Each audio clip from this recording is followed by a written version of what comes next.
رمضان المبارک کی ایک ایسی رات جس کی عظمت 1000 مہینوں سے بھی زیادہ ہے۔ یہ ہے شب قدر، وہ مبارک رات جس میں اللہ تعالیٰ کی رحمتیں زمین پر نازل ہوتی ہے۔ یہ وہ مقدس رات ہے جس میں قرآن پاک کا نزول ہوا۔ اللہ تعالیٰ نے اس رات کو بے شمار برکتوں اور رحمتوں سے نوازا۔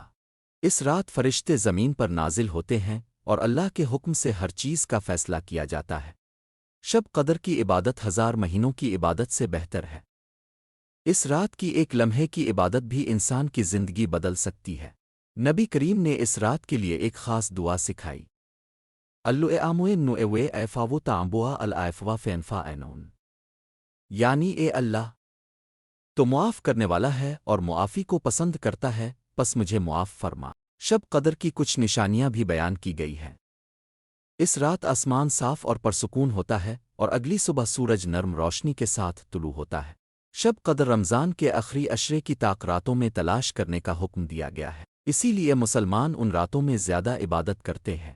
شب قدر اللہ کی طرف سے ایک عظیم تحفہ ہے۔ یہ رات ہمیں موقع دیتی ہے کہ ہم اپنے گناہوں کی معافی مانگیں اور اپنی زندگی کو بہتر بنائیں۔